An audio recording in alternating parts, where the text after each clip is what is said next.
Hi, good evening, everyone, and good evening and good morning to Sarika, who is here all the way from US, Texas, right? Yes, Texas. Okay, and there is a team with me from Symbiosis School of Media and Communication, Bangalore, who is helping me today for this session. So those who are new today have joined us newly, and even students and outsiders, if any. And Sarika, this is our Symbiosis Biodiversity Cell, which is established in 2018. So it is relatively new initiative, which is started due to one project that is Fauna of Symbiosis International University book project. So our founder of Symbiosis, Dr. S.B. Mujumdar, who founded this institute or this organization way back in 1971 with just one institute, which is now completely grown over around 30 to 35 institutes in Pune and in India. So from those all campuses, there is one campus which stands out in terms of biodiversity in Lavare campus, we call it. It is in Pune, outskirts of Pune, some 19 kilometers. And when the founder wanted to do a documentation in terms of a publication of a book, I and two other professors, we jumped on that project. Actually, I left my regular job, which was in Symbiosis, and I joined for this project. And 2 years, we documented flora and fauna of this campus. Campus spread across 350 acres. And we could document around 235 species, including birds, mammals, reptiles, amphibians, and in insects, butterflies only.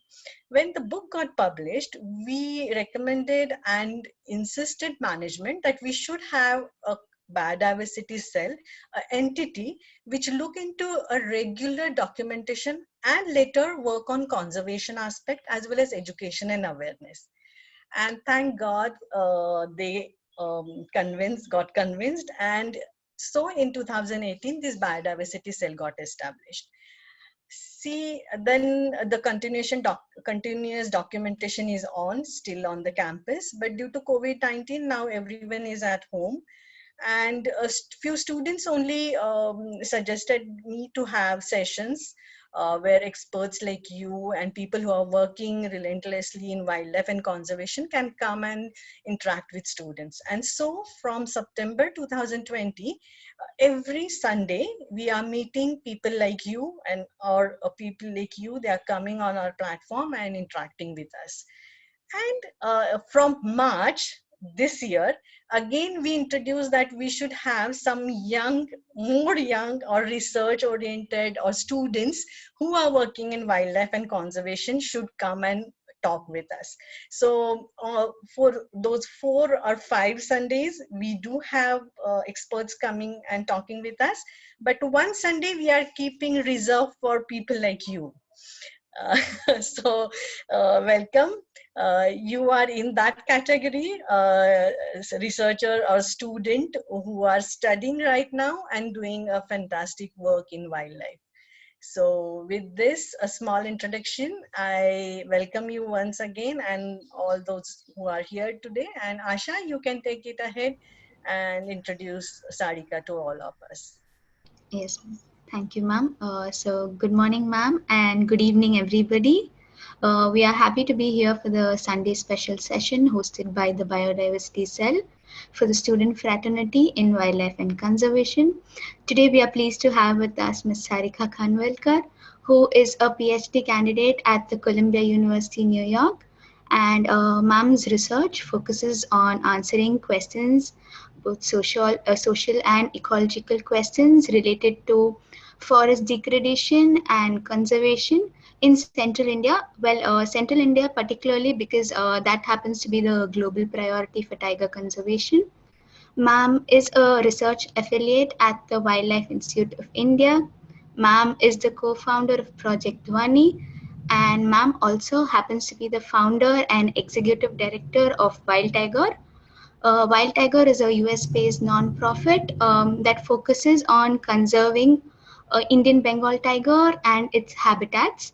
I was also fortunate to be a part of Ma'am's live yesterday, and that's when I got to know how passionate she is about conservation, and she also supports people who are passionate about conservation. And her support during the pandemic for Last Wilderness and the fundraising she's been helping with is amazing. She's raised about $3,000, and it's really great, and we are very grateful to have you here today, ma'am. And without any further ado, I would welcome you to take over the session.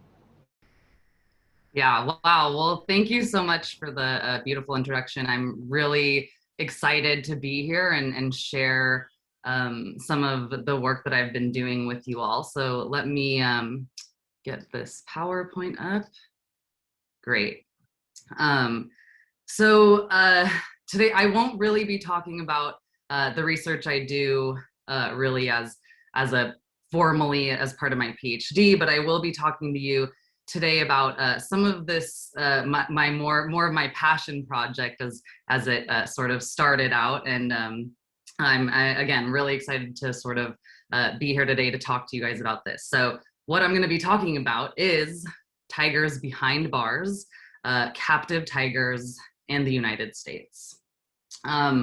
So first, I actually want everybody to close your eyes for a minute.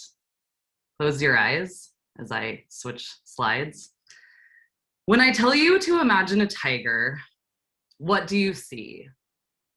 I just want you to pause and just reflect on what you imagine when I tell you to imagine a tiger. So now you can open your eyes and look at the screen. So personally, I imagine something like this, right? This is Maya, a tigress in Tadoba Tiger Reserve, who I've had the privilege of seeing. She's a pretty famous tigress from Tadoba and from central India. I think this is probably, I bet this is probably something like what you had imagined, right? A tiger, whether it was real or imaginary, a wild tiger roaming around its wild natural habitat. Unfortunately, that is just not the reality for a majority of the world's tigers who live in captivity.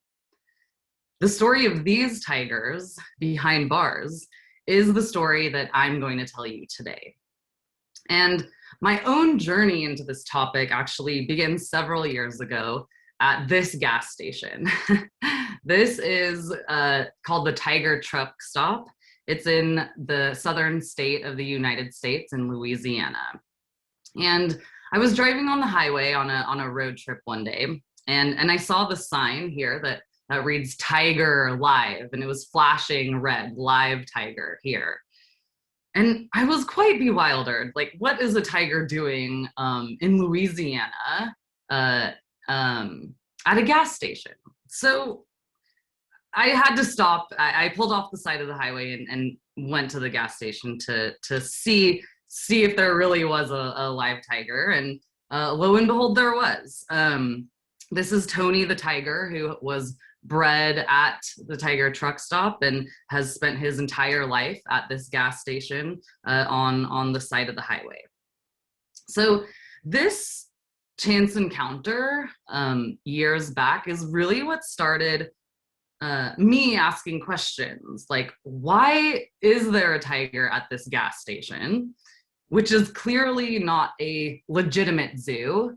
And I'll get more into sort of legitimate zoos as we go further into my presentation. And I was wondering things like, if this is happening in the United States, where else do captive tigers live? Like, why is this tiger here? There are a lot of questions that I began to think about once I saw this tiger at the gas station in Louisiana. And some of these questions I hope I will answer for you today. So first, I'm going to talk about captive tigers sort of around the world, and then specifically captive tigers and the tiger problem in the United States, as that is my area of expertise. Then I'm going to talk about the illegal trade in tiger parts and the United States. and how captive tigers are linked to this trade in tiger parts. So first, I'm going to show you a graph. You don't see it yet. I'm just setting the stage here. I'm going to show you a graph, which is from a publication by the United Nations Office of Drugs and Crime. This graph actually illustrates the estimated number of tigers, both wild and captive. And the countries are going to be listed below, and they're going to be listed from the number of greatest tigers to the number of least tigers from left to right. Now, one would imagine that the top 13 countries listed here would probably be the one of the 13 tiger range countries, right? Like, we know that India has a large majority of the world's wild tigers in its country. So that should be, I would guess probably number one, or at least up there. However, that is not true. As you can see, China here is listed as number one. A peer review paper in 2016 estimated that the number of wild tigers in China was 20. And in 2010, the population in China was just 45. The United States here is second. The United States is not even a native territory of the tiger. Finally, we have India in third place. And again, it is the country with the large majority of the global wild tiger population. However, we see it here in third place. I'm going to show you the numbers here now.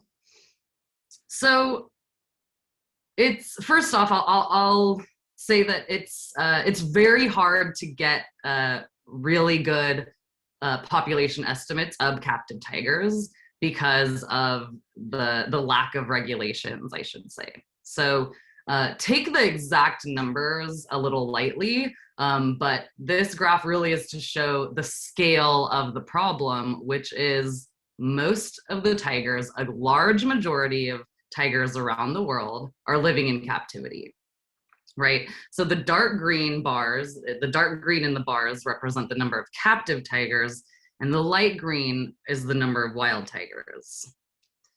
And like I said, the number of getting actual estimates for captive tigers is pretty difficult.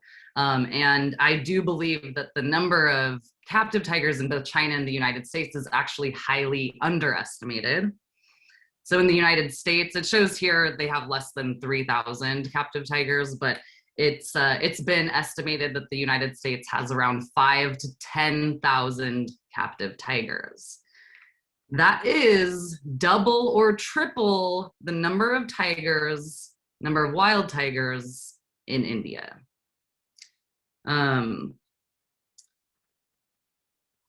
So you might be thinking, well, captivity can be a legitimate conservation strategy.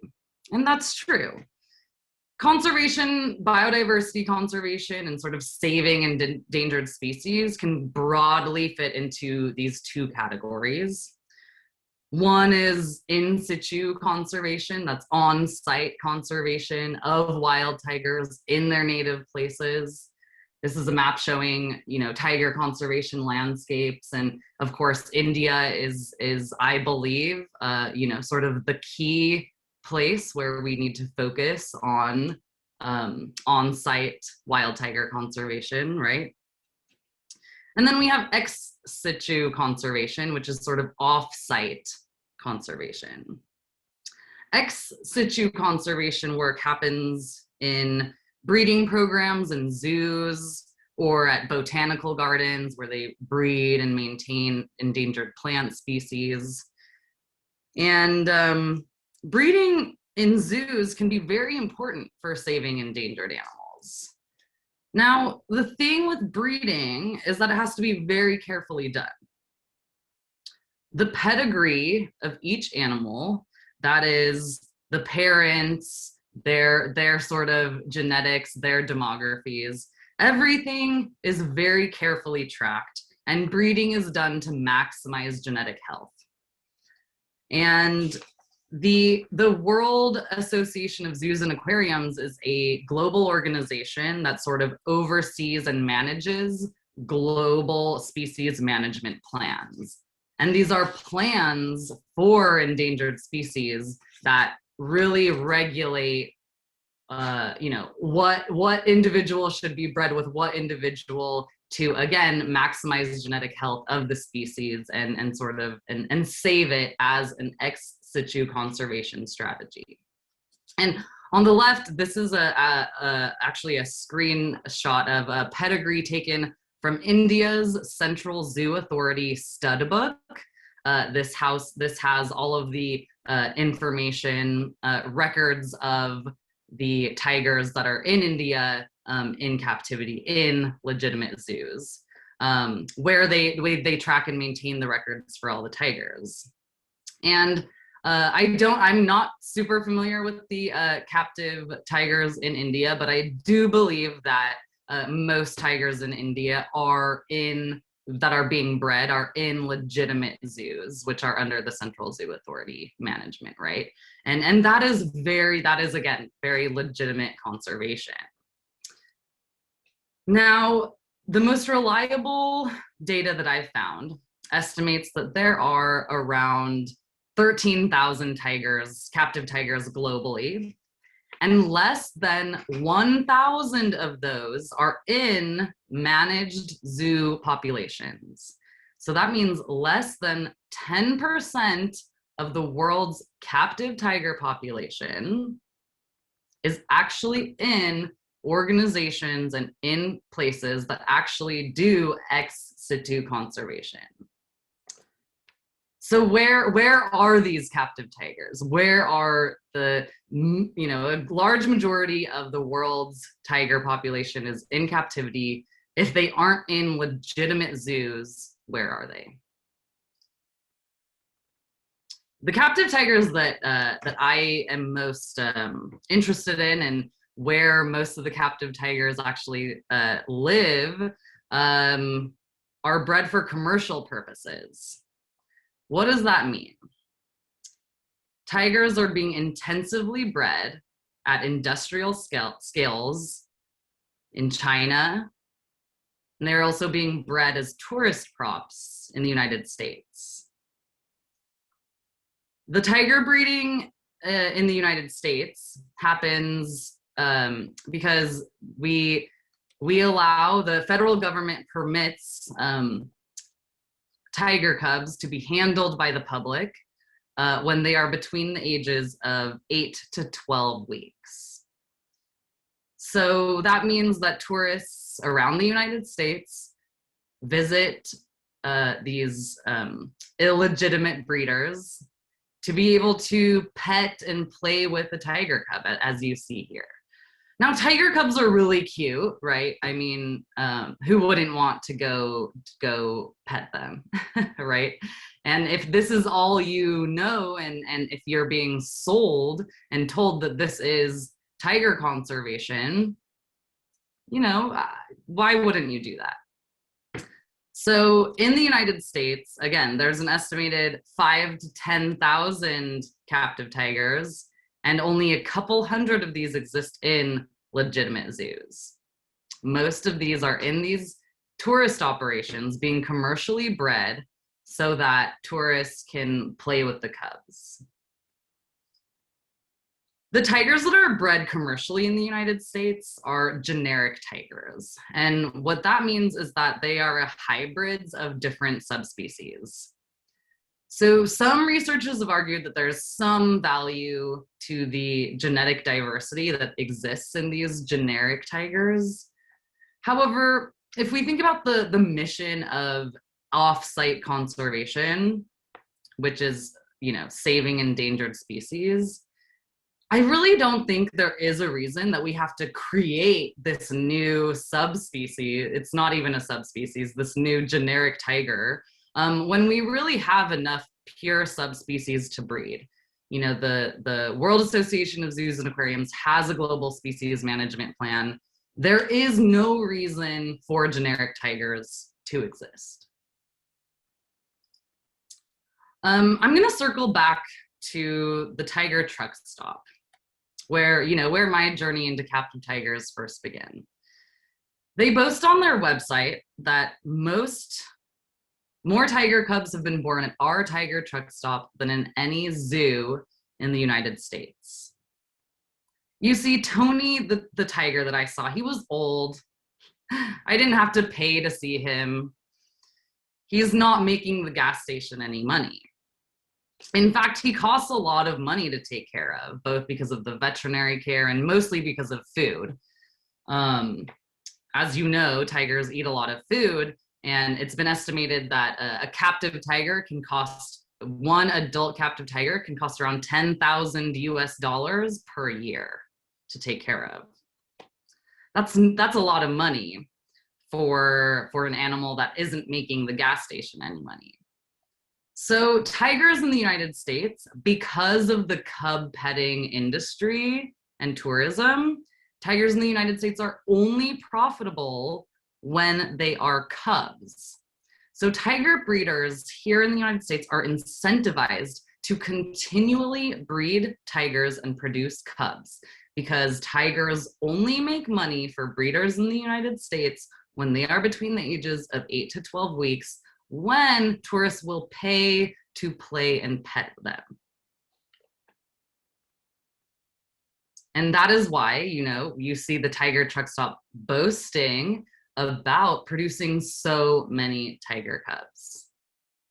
Again, these are generic tigers that have very minimal to no conservation value. This shows more examples of what sort of commercial tiger breeding in the United States can look like. The pictures on the left, one is of Doc Antle and one is of Joe Exotic. And if you saw the Netflix series Tiger King, you might recognize these individuals. And then these people breed a lot of tigers.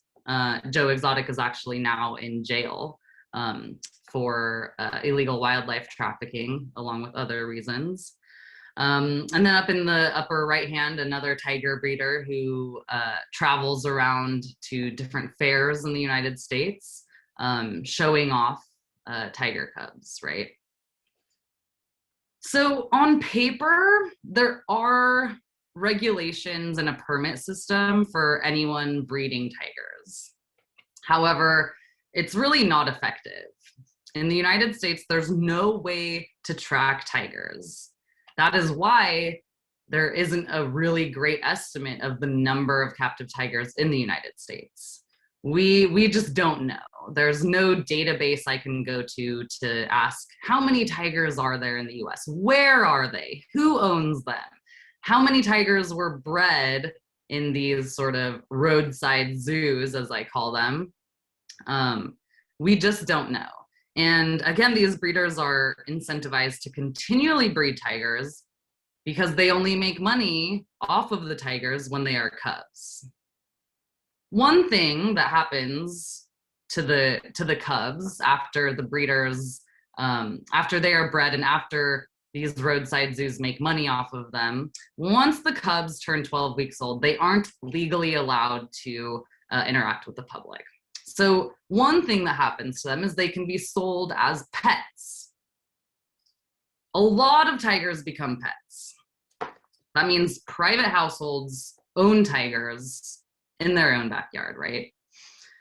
So there is no federal unified law that regulates pet tiger ownership across all of the United States. Instead, the laws are sort of, I put this map up mostly so you can see how the different colors represent sort of the level of regulation. The darker blue, you can see 4 states have no laws regulating pet tiger ownership. It's highly unregulated. But you can see the different colors. It's just all mismatched. There's no unified way to manage pet tiger ownership. And that's why a lot of those tiger cubs that these breeders make money off of, they are sold as pets because people really are allowed to keep them as pets. And it can be like a status symbol. People like to the idea of owning a tiger, right? So I live in San Antonio, Texas, and just this past February, a pet tiger got loose. It was roaming around the city for a couple days. And I'm about to play you a video that someone took of the tiger. And you can see in the video that although it might technically be a tiger cub in the sense that it might be less than 1 year old, you'll see for yourself. You'll see for yourself. So one minute as I kind of do this technical change.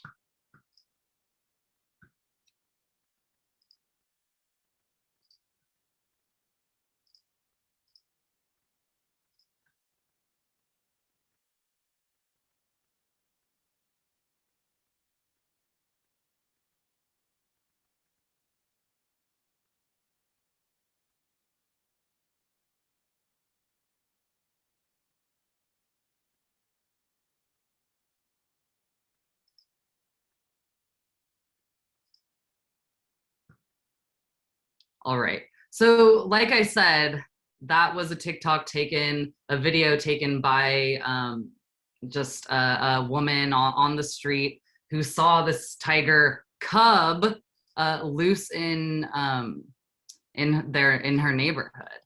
But I hope something that really stuck out at me when I first saw that video was just actually how large that tiger cub was. You know, I think it was about 1 year old. Maybe some of you who are a little more better at aging tigers could tell me better. But, you know, I estimate that that tiger is about 1 year old, which might technically be a cub, but that's still a large predator, right? It's a dangerous animal. And we are very lucky that this tiger was loose for about 3 days in the city of San Antonio.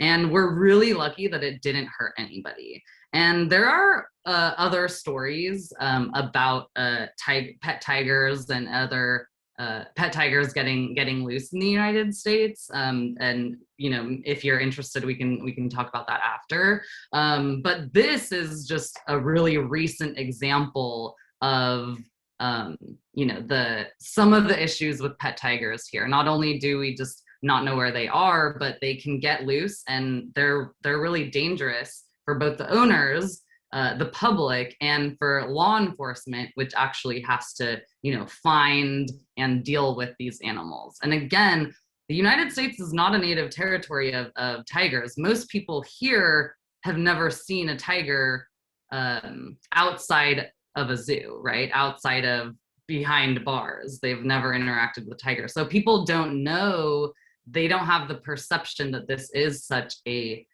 dangerous animal.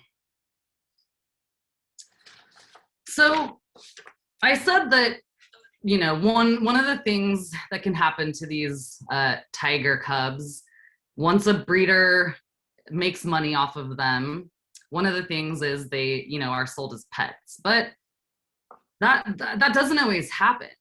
You know, for less fortunate captive tigers born in the United States, they will simply be killed and disposed of. This picture shows 5 tiger skulls, which were excavated from Joe Exotic's property. So Joe is the one of the tiger breeders I showed in an earlier slide, and again is sort of the star of the Netflix series Tiger King. Joe had killed these grown tigers because they were costing money, and he needed room for tiger cubs, again, because tiger cubs actually make money. So these tiger skulls were taken from his backyard and were used in evidence in the trial, which convicted him of killing, selling, and illegally transporting tigers. And now Joe Exotic is in federal prison for these charges, where he belongs. Now, not all of the tiger parts from these captive bred tigers in the United States are buried in a backyard. For example, in 2018, a man was caught selling and sending tiger parts that he purchased in the United States to Thailand. We do not know the extent to which this kind of activity is happening.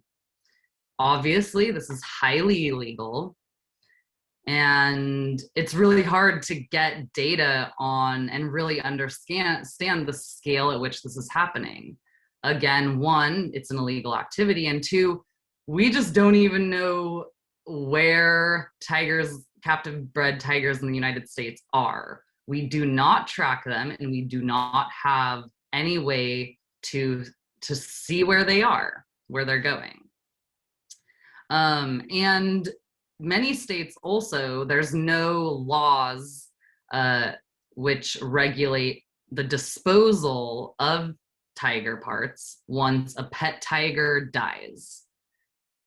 So again, we just don't know what is happening to these thousands of tigers once they die. And this is really interesting because sadly, tiger parts are highly, highly valuable, right? So one of the drivers of the poaching of wild tigers is this demand for tiger parts. Although it can also be driven by things such as retaliatory killing from human-wildlife conflict. So poaching can be driven by many things, but one of them definitely is because of the demand for their tiger parts.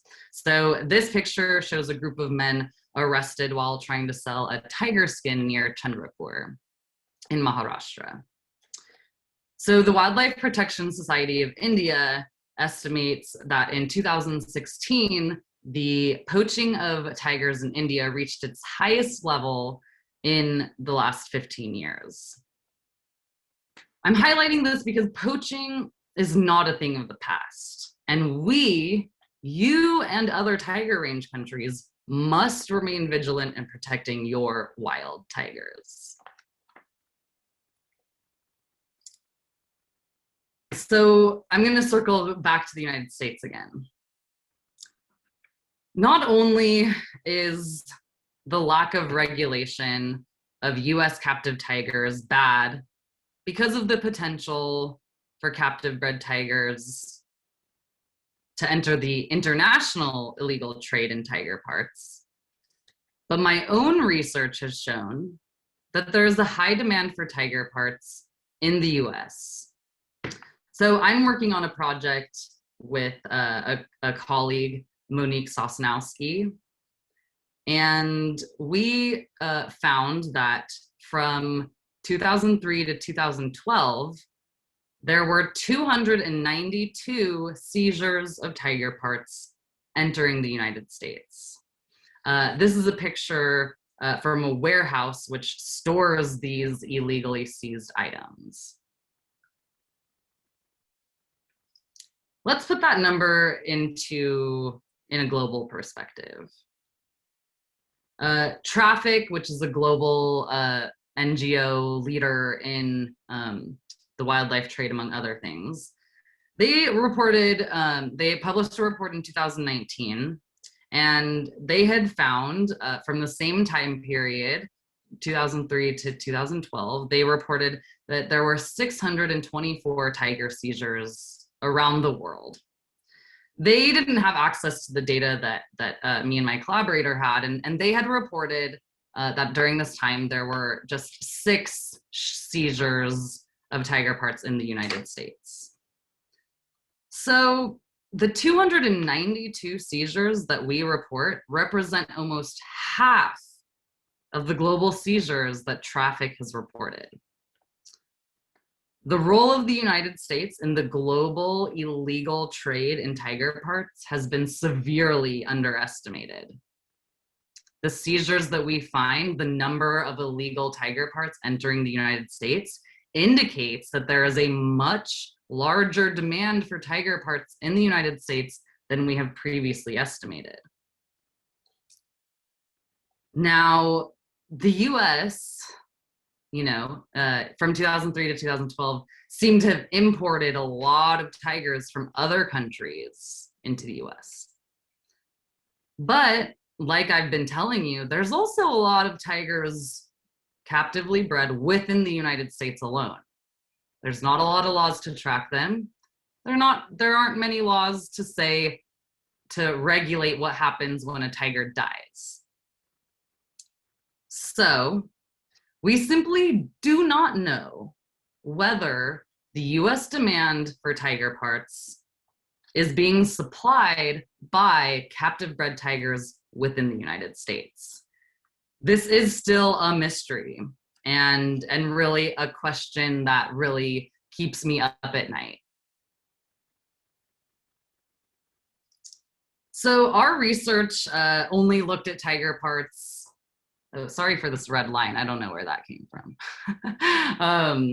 Our research only looked at tiger parts entering the United States. It's really hard to get data on the trade in tiger parts within the United States, right?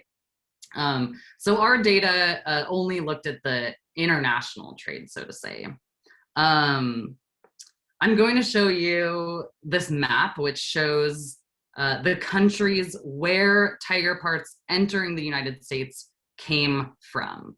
And the larger the circle, the more number of tiger parts had come from that country.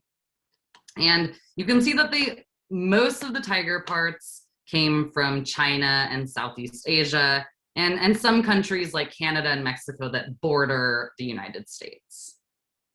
Now, let's talk about China, because I already told you at the beginning of the presentation that China, they really only have a handful of wild tigers themselves, but they also have a very large captive tiger population. So these tiger parts that are entering the United States from China, there's two options. One, China is what we call a transit nation, which means a wild tiger was poached from the wild, likely India, where most of the wild tigers live. It went to China, and then it traveled to the United States. Another possible option is that the tiger actually came from and originated from China, which means this might be a captive bred tiger, which is entering the United States. Seizure records, a lot of these law enforcement records, the data we use to understand the illegal wildlife trade, these records do not use forensic DNA analysis, which would help to confirm, right, whether this is a captive bred tiger or whether it came from the wild. So there's a lot of stuff we don't know. And I'm gonna highlight that here. The graph on the right you've seen before. This shows just the number of tigers around the world. The graph on the table on the left, this lists the countries where seized tiger parts originated from. Now, this is different from where a country was exported from, right? Where a tiger part originated from means where somebody said this tiger was either taken from the wild or was captively bred.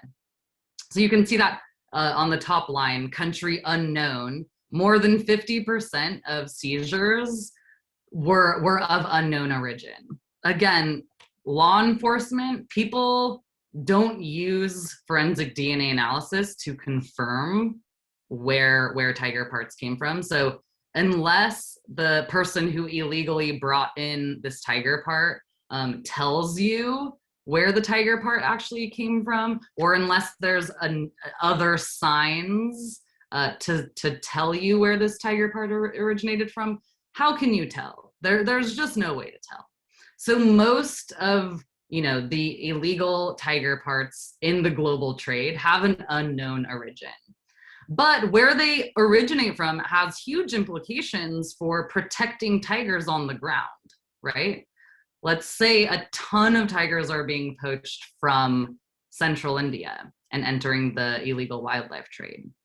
We need to know that so that we can increase protection on the ground and prioritize anti-poaching. So it is important to find out where tiger parts are originating from. Let's go to the second line. Again, we see China here. 20% of the tiger parts that have been seized entering the United States originated from China. Again, China has a handful of wild tigers, and if these tigers are in fact actually originating from China, it is highly likely that these are captive bred tigers. Something surprising too is that you see India here on the list. Just 2% of the tiger parts entering the United States originated from India. That's pretty surprising, just given the fact that India holds a large majority of the world's wild tigers. What I want you to sort of get from this is that there are a lot of captively bred tigers being traded for their tiger parts.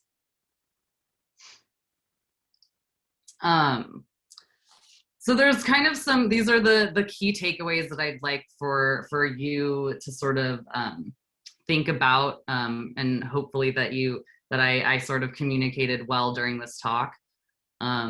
So one is just that the scale of commercial captive tiger breeding around the world is enormous. The fact is that for decades, we have been trying to save the tiger in the wild. But right now we're in a situation where a large majority of the tigers in our world exist in captivity. And they don't exist in legitimate zoos. They exist for commercial purposes. Second is we cannot ignore the dynamics between commercial tiger breeding and the illegal trade in tiger parts. Third, how we move forward in managing and regulating commercially bred captive tigers will have significant repercussions for wild tiger conservation and for the demand for wild and captive bred tiger parts. And finally, this isn't really something I have talked about in the presentation, but the reason that I am, was excited about telling you all about the captive tiger problem around the world and in the United States is because I really believe that tiger range countries, and especially India, people in India, you have a really powerful influence over global tiger management, because in the end, this is your animal. The wild tiger, the tiger is your animal. And it is sort of, I hope that, this has made you care about the captive tiger issues.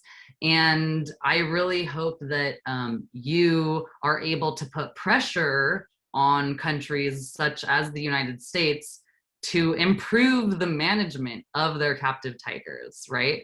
The United States needs laws to be able to track the tigers. We need to stop cub petting because that incentivizes these breeders to just continually breed. And we need laws to oversee and manage the disposal of these tigers when they die, because when a tiger dies, those parts are very valuable, and we need to make sure that they're not entering the illegal wildlife trade. So there are a lot of things that the United States needs to do to manage our captive tigers, and I believe that people's voice, especially from tiger range countries, if you pressure the United States doing something, that means a lot. That means a lot. So that's kind of the end of my formal discussion, and really I'd love to more take questions and discuss some of these topics with some of the students here. So thanks again for the opportunity to come talk as a part of this biodiversity cell. I'm really honored to be able to share this work with you, and I think it can be sort of a new topic, right? I think in India, most of the discussions about tiger conservation revolve around wild tiger conservation. And of course, I think that is the absolute core of tiger conservation. We absolutely need to save them in the wild. But we also, because of just this dynamic, because of the number of tigers in captivity, I think it's just important to not forget about the other tigers that exist in the world. And that's it for me. Wow, thanks. Thank you, Sarika. The information is completely mind-blowing. We never knew that there is this vast number of tigers are outside of India, just breeding like cats. Huh? This is really such a sad picture, actually, to see cat cub wearing a leash and people, taking them on their lap and playing around. This is such a majestic animal. It's our national animal, and as you rightly said, it's our animal, and we should take responsibility for it, as we are doing it to save it in the wild. So we do have, or even students will have many questions, that how we can be a part. When you say that you can play a role in pressurizing USA, United States, for passing laws, or even management, we are absolutely unaware, and we even don't know. When you say that we can do something, so you can put some light on that, and even students also can go ahead and ask questions. Before students can ask questions and go ahead, I'll ask Ashwini or our team to post a feedback form in the chat box, and students or those who are today attending this session, please fill up this feedback form. It will be really very helpful for us, Biodiversity Cell, to understand about the sessions which are ongoing and how we can improve in it, or even for the speaker. There are a few questions that how they can be elaborate, or if you, for this particular subject, if you need any more further information or whatsoever. So please take 1 or 2 minutes. It won't take much, and please fill up that feedback form, and then only leave this meeting. And yes, any questions, please go ahead and ask. Actually, well, just going off of what you had said, I didn't even, you talked about sort of the distress of seeing, tiger cubs being handled in such a way, right, in the United States. I didn't even really talk about the animal welfare implications of captive tigers, but that is a huge issue. And I mostly talked about like how captive tigers are related to the illegal wildlife trade and more the conservation of wild tigers. But there is a lot to say about how ethical it is to take these tiger cubs away from their mom and have them be playing with tourists for the whole day. It's really not healthy for them. And as far as what you can do, I don't really have the answer right now. There's emerging sort of projects happening in the United States. And so all I would say is, if you, I hope you are compelled to sort of have a voice in the captive tiger issue. And if so, please follow follow my page on Instagram. Like last year I had a petition. I got a little over 1,000 signatures from people in India which was a petition to the United States government. That's not, no, that's not enough. That's really okay, but something to start. Yeah, something to start. But so I don't have an answer now about how exactly a solid call to action. But I think as organizations, as people in the United States get more organized on how we are going to pressure our own country to do something about this, we will definitely, I think, make avenues for you all to be involved as well. So just follow along in that.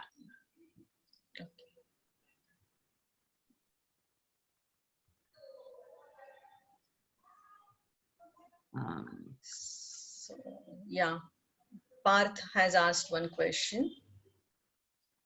Oh, I see. Isn't the commercially bred captive tigers affecting the evolutionary process of the entire animal kingdom? Is it a bane or boon? That's interesting. So the tigers being bred in captivity, they're not affecting the evolutionary processes that are going on in wild tiger populations. No, there has never been a generic tiger, right, that has been reintroduced into the wild and has reproduced with a pure tiger subspecies. That's never happened. If that happened, perhaps what you are saying about these commercially bred tigers affecting the gene pool, let's say, and then therefore being a part of this evolutionary process, that might occur. But for now, they're pretty separate entities in terms of, we just have the wild tiger populations, we have the captive tiger populations in legitimate zoos, which are pure tiger subspecies, and then we have thousands of captive tigers around the world, which are these generic tigers. And as of now, they don't really impact one another in a genetic sense.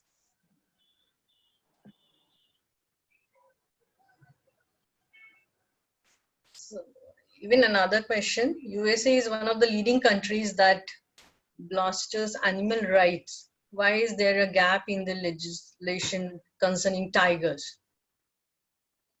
The simple answer is because tigers are non-native to the United States. That's sad. So, yeah, and it's just a relic of how laws are made, and this is true also in South Africa. I'll get to that in a second.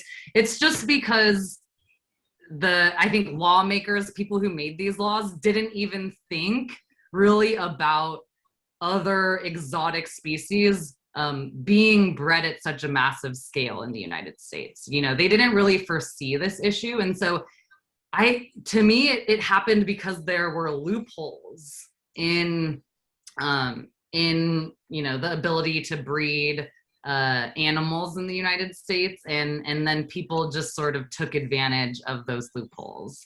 And so I bring up South Africa because South Africa farms both lions and tigers. Just last week, a few days ago, there was a huge report, BBC reported on it, everybody reported on it, that South Africa was going to ban lion farming. Now, they said nothing about tiger farms.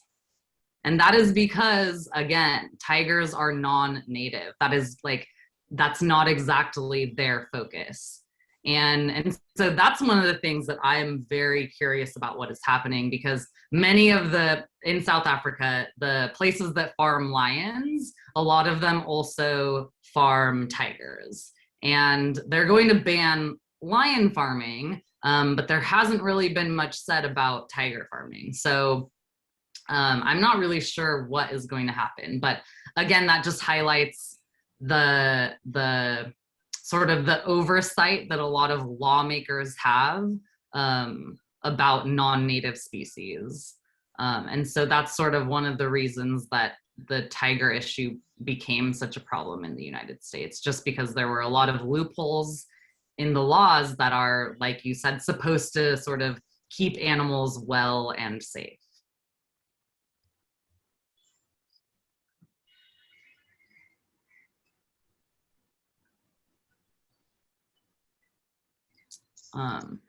So I'm reading a question in the chat. I'll read it out loud. You spoke about how India's ex situ conservation is strong because of the administration by the Central Zoo Authority. But how do we make these efforts even more accountable by rehabilitation of breeding offspring into the wild? So first off, I would say I really am not very familiar. I am in no way an expert on the zoo system in India. Yeah, the US and sort of more global perspective is my expertise. So I do not know much about the Central Zoo Authority in India. The second part of this question is more about reintroduction, right? I mean, the idea of ex situ conservation is to save endangered species by breeding them in captivity, and the ultimate goal of ex situ conservation is to reintroduce these captively bred animals or plants into the wild so that they don't go extinct, right? It's like the last saving grace, so to say. I think for tigers, if we had all the money and resources in the world, I think this, putting money and effort and resources into the potential to reintroduce a captive bred tiger into the wild might be okay. But the fact is we have very, very limited resources. We need to just protect the wild tigers that we have. We don't know how a captive bred tiger is going. It's very hard with any animal for a captive bred animal to survive in the wild and be able to reproduce in the wild. So I think it's just smarter and more strategic to simply invest in and protect the wild tigers that we have already.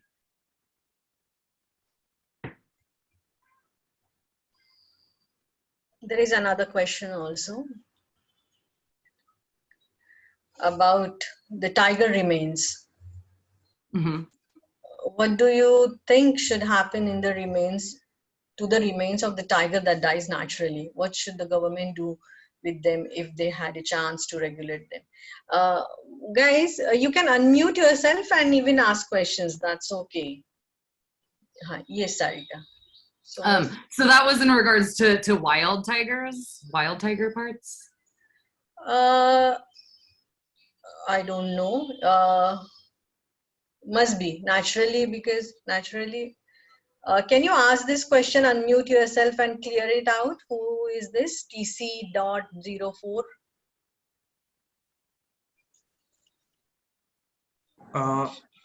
Yes. Good evening, ma'am. Am I audible? Yes. Ma'am, so the question was, what should the governments ideally do with the remains of the tiger? So the remains of the tiger do have aesthetic value, and the price is very handsome. So what should the governments do if they had a chance to regulate the parts of the tiger? So by selling them would be disastrous, because the greed is what motivates the captive breeders, and that is what decides the price of the tigers. So and tigers do die naturally also. So what should they do with the remains is the question. Yeah, great question. Well, I mean, I'm gonna talk mostly about the remains of like captive tigers. I think yeah, if a tiger dies naturally, the best thing would just be to leave the parts there and let nature take its course, right? But let's talk about the captive tigers in the United States, the thousands of pet tigers that exist in backyards. Let's say one dies of old age. What happens to those parts? I don't think there's no great answer to what we should do to those parts, but I think the best thing would be a regulated system of where, one, the United States needs a database to just simply track tigers and know just where all tigers exist in the United States. And so when something happens to a tiger, if a tiger dies, that owner has to be under law needs to have the responsibility to contact the appropriate authority, such as the United States Fish and Wildlife Service, contact them, tell them that their tiger has naturally died, and then a U.S. Fish and Wildlife officer will come, perhaps take that tiger away, and maybe they have an area where they can burn the parts or sort of get rid of them. But I mean, again, I don't know a good answer to that, really. I think that's just, a scenario I can kind of think of off the top of my head. But you are right. I mean, we simply need to have a system that ensures that the parts are not leaking into the illegal wildlife trade. And the thing is that there are, I didn't even talk about the laws and regulations, but CITES, which governs, it's an international agreement. The United States and India are signatory nations on this. CITES, of which both of our countries are a part of, they have made this decision. It's a decision in 2007. They made a decision. It's 14.69, where they stated all countries agreed that tigers should not be captively bred for the trade in their parts. We've all agreed that that shouldn't happen. The problem is that CITES has no enforcement. All enforcement of CITES regulations happens at the domestic level. So what this means is that in the United States, the U.S. Fish and Wildlife Service is in charge of permitting legal international trade or preventing and detecting trade that violates these regulations. In India, it is the Ministry of Environment and Forest and Climate Change, MOE, FCC. They are the CITES Scientific Management Authority. And so every country, CITES, again, they have no bite, let's say. If a country at the domestic level is not following the international agreements, there's nothing CITES can do. It's up to the individual country to enforce these laws and regulations. And so again, that's why I say it's so important for people from tiger range countries to put pressure on the United States in particular to do better, to enact laws and regulations that can actually enforce this decision that we made as an international community back in 2007. There is no reason that the United States should have the problems that it does have. I think it's simply put laziness. We just haven't enacted the laws, and there hasn't been enough pressure on us to do so. Thank you, ma'am. Yeah, thank you. Great questions.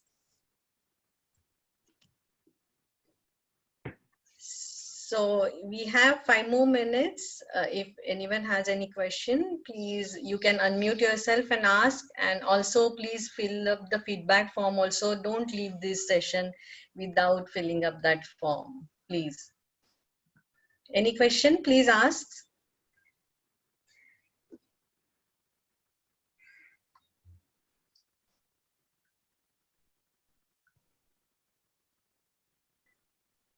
Sarika, I wanted to ask you, what is the response from US citizens if ever you have spoken about this particular subject with them? Even in Indians who are staying there, or American their own their citizens? Yeah, no, I think that's a great question, and enjoy it because I think for everyone it's just a shock. Nobody just even knows the scale at which commercial captive tiger breeding is happening in the United States alone, but just around the world. You know, people are just like, we've only really heard in media, in the global narrative, you only really hear about wild tigers and the importance to save them there. But yeah, I think it's just the fact that there is more captive tigers in the world than there are wild tigers in itself is just it's a puzzling situation, right? For other endangered species that are these like charismatic megafauna, such as elephants and rhinos, right? This problem, this dynamic doesn't exist with them. So it's really a very unique situation that is very specific to tigers, and it's something that we need to just ask a lot more questions about, simply because I and you want the wild tigers in India to continue to thrive and to continue to increase as a population. So like, how, you know, I mean, I would hate to see a world where the only tigers left are those in captivity. That is sort of a worst nightmare situation, but and thankfully the wild tiger populations are increasing, such as in India, but you know, the wild tiger population in captivity is just increasing more. So we just need to keep an eye on this. This is just when we talk about tiger conservation, because of the scale of captive tigers, we simply cannot ignore how captive tigers are influencing wild tiger conservation. Yeah, and even youngsters and people, when they see these so-called breeders as conservationists, also sometimes they call themselves, and their Instagram pages and their zoos, they are quite a lot of followers, even from India. Even some of my students also, I have heard, they are, you know, having a very they are looking forward to even have them to come on this stage and talk with us. So they didn't know the background story, what's happening. And even people, they feel, even this tiger temple story which came out few years back, we all were shocked, that small cubs in the fridge and the dead bodies in the fridge, and those monks they are feeding tigers and people are getting photographs with them. So we don't know that this is odd, or this is not right. So on awareness level, there is a lot of things. I think even today, those who are attending this session, even at some point, I or they also must have seen these pages, and they must have uh, clicked that like button for that particular, tiger, and sitting with the tiger and clicking pictures, and having that tiger just like a cat, handling and caressing. So that kind of awareness that this is not a right thing, that Yeah. that nobody had spoken yet. I think you are the first woman or a person I met so far who is talking about this particular issue, and who is throwing light so strongly on this issue. So yeah, thanks. Yeah, no, that you bring up a very important point. For the lay person, like, I've been studying wildlife conservation for years. Yeah. But for the lay person, it can be very, very hard because I'm also an advocate, like anyone can be a conservationist. Like you don't have to dedicate your life and your career to be a conservationist. Like even if you're doing daily things in your life to sort of mitigate climate change or little things you can do to be an everyday conservationist. And so on one hand, we have this idea that like anyone can be a conservationist, but on the other hand, you have these people who are taking advantage of that idea. So for example, Joe Exotic or Doc Antle, these breeders in the United States, they tell people, well, yeah, to save an endangered species, you breed it. That's what we're doing. And it makes sense on the surface level. It's exactly what legitimate zoos do, right? But again, for the lay person, it's really hard to distinguish between a legitimate zoo and these commercial breeding programs. It can be very hard. One of those reasons, so what I tell people in the United States, there's like two, if you're going to a zoo, make sure it's accredited by a certain association. It's the Association for Zoos and Aquariums. And if you're going to a sanctuary, make sure it's accredited by this GFAS, which is this Global Federation for Animal Sanctuaries. But the truth is, even that is not a perfect way to distinguish between a legitimate zoo and these commercial breeding facilities. So it's difficult then. It's very difficult, and that's the thing that these commercial breeders have really taken advantage of, is this sort of this gray area of like, what is conservation? Yes, so we can do one thing. We should not visit those captive areas where they are allowed to take photographs or feed tigers and sit with the cub and play with the cubs.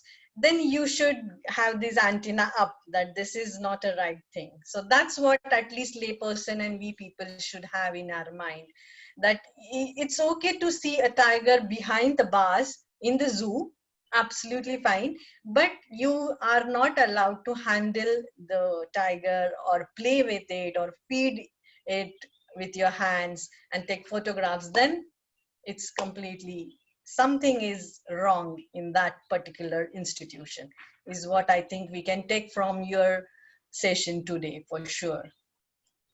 absolutely. Yeah, when you travel to Southeast Asia, absolutely do not visit a captive tiger facility. It is likely not a legitimate place. It will likely allow for, like you said, physical contact with animals.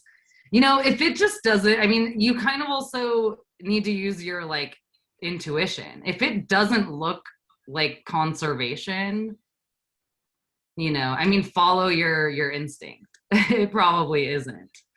If it looks like a well-run, very well-marketed business, and again, they're allowing physical contact with tigers, your antennas should go up. Like, you use your sort of intuition, and talk to your friends about this too. If you're not traveling to somewhere that we know has like tiger farms and has this issue, ask them, just, hey, like, if you're thinking about going, just don't.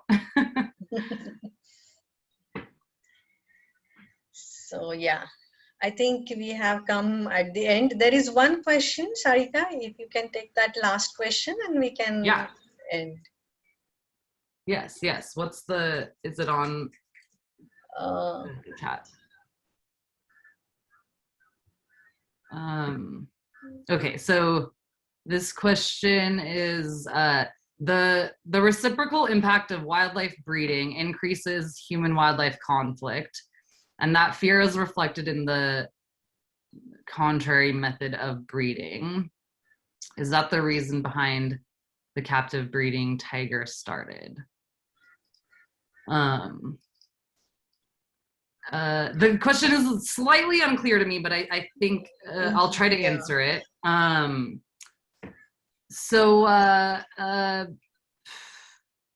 Let's see. I think, so let me just address the reason captive tiger breeding started. The captive animals and plants are bred in legitimate organizations as a last resort. Yeah. If Bengal tigers go extinct, legitimate zoo populations of Bengal tigers would be the only Bengal tigers left in our world, right? So again, this is these captive zoo populations in legitimate zoos where, again, breeding has been carefully managed.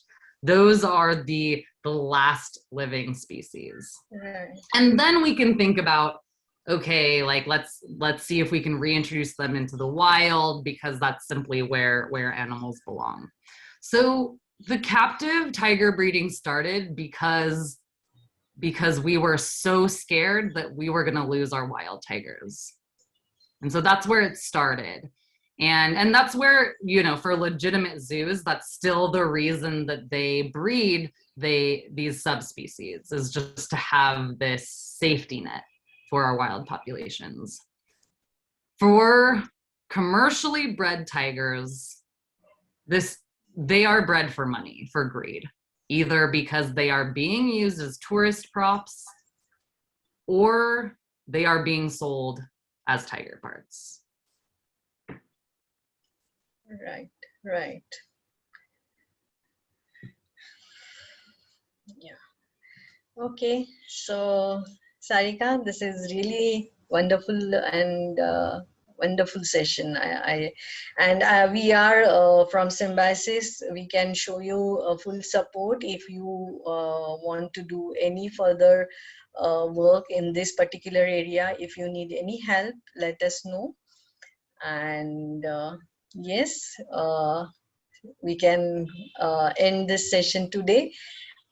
And definitely we would like to have you for any other subject if you want to interact with us regarding your research in Central India, regarding your work, whatever you are doing, your community work. So please do come. You are welcome anytime, and we can even talk one-to-one on this, and near future you definitely come and interact with us. Yeah, thank you so much. I have really enjoyed sharing this story with you. I think for me, a lot of who I've been telling this issue with has been people in the United States, because this is our own issue. But like I said, I think I think the way to move forward is really engaging with all of you and figuring out a way for all of us to pressure the United States to do something. So I definitely think we'll be in touch, and I'm really thankful for this opportunity to share all of this with all of you today. So yes, Asha, you can take it for the end of the session. Yes, ma'am. Ma'am, before that, if once more we could remind everybody to fill up the feedback forms. Yes, those who are here, please fill up the feedback form. And Sarika, and even those who are here, I really thank you for such a great number we had today. After many weeks, I think we had such a great number for this session. It may be because you, Sarika, the subject, whatever, but thank you very much for joining in such a large number. So thank you, student. Yes, Sasha. Yes, ma'am. So the session in general and learning about breeding of captive tigers, I believe it was a revelation to most of us, because none of us had an idea about that earlier, and only whoever would have spoken to us earlier would have just spoken about wild tiger conservation, and nobody would have spoken to us about the captive tigers. So, and while I was listening to the whole session, this thought just crossed my mind that the earth is something that all of us we have in common, and when you look at that, it also includes wildlife, and it also includes tigers. So I don't think it is right on our part to encourage any of this. And I wish going further, all of us could do our tiny bit and do whatever we could to stop this. And we are extremely grateful to Sarika ma'am to have given us her time and to give us such amazing insights about captive tigers and tigers in general. We are thankful to you, ma'am. Thank you for joining us today. We are also thankful to SIU Biodiversity Cell and Shilpa ma'am for coordinating the whole session and for for taking the best of efforts to arrange such sessions for us. We are also thankful to SSMC and the SSMC team comprising of Ashwini, Sakshi and Shreya for organizing the whole thing today. And we are also grateful to all the attendees who joined us today and for the amazing participation that we had today. So thank you, everyone. Thank you for being with us today. Thank you. Okay. Thanks, Sarika. Have a Thank nice you. day. Yeah, Ma'am, we you could too. just click a picture together. Like we'll take a screenshot. Yeah. So, Guys, if everybody could turn on your cameras, we could take pictures. yes. Guys, please turn on your cameras. Let me, let, hi Parth. It would be nice to take Hello. one screenshot with you all amazing guys who are today here. Yeah, I'm so excited to see everybody. I mean, again, I encourage you to, like follow me on Instagram and like let's continue this conversation because, I will continue to learn more and try and share that with all of you and everything. And again, this is like a group effort. We all need to kind of start figuring out like how to address this issue. Yeah. Okay. That's it. Thank you. Evening, everybody. Thank you. Thank you, ma'am. Yeah. Yes. Okay. Chalo. Bye, guys. See you on next Sunday. Bye, Sarika. Thank you, ma'am. Bye. Thank you, ma'am.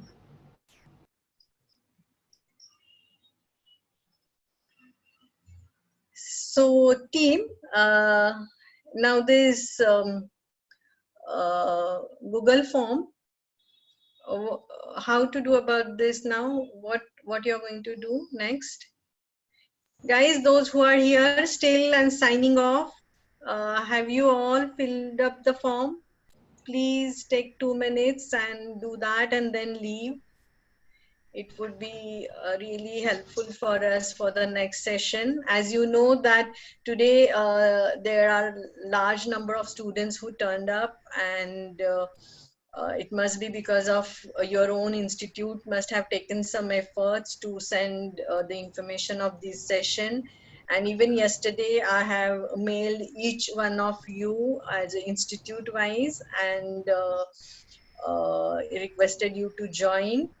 And let me tell you, those who are here, these sessions are not for the showing the attendance to someone.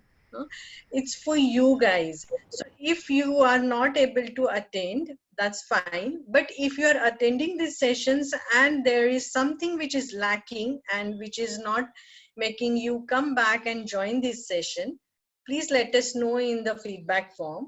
So let me get that kind of resource persons for you, or the subject which, if you want particular subject on these Sunday sessions, so you can guide me, you can suggest me, as I mentioned in yesterday's mail. So once again, I'm telling you or requesting you, these sessions are not for the sake of attendance or just a tick mark that there is a Sunday session, a special session. This work I'm doing completely out of my own passion. Yes, I'm employee of SIU, but this is a complete a passionate work which we are doing here. And these are all people who I'm bringing for you to talk on. Everyone has their own purpose in wildlife conservation. Even if they are just wildlife photographer, they have done some or other good work in this particular area. I really request you all guys to fill up the feedback form, and you can mail me, you can write to me with your suggestions, and let's carry out these Sunday special sessions in real, enthu, or in a good way, even in future. So yeah, thank you. Thank you guys, you can leave. And team, good job. Thanks, Sakshi and Shreya, joining yesterday. Otherwise, it would have been a bit difficult for me. And then Asha and Ashwini would have been, bombarded with all kind of work. No problem, So, ma'am. Always happy to help. So It was a thanks. great session. Ma'am, it was great opportunity. Yeah. So, And ma'am, I'll be sending you the responses. Till when do you want me to send it across? you can send it to me by tomorrow. The recording and the feedback form. You can send it to me by tomorrow. No problem. Okay, ma'am. Okay. Okay. Bye. Have a nice evening. Stay safe and take care of your own health and your family members and your pets if you have. Thank you, ma'am. Thank you so much for the opportunity. Right.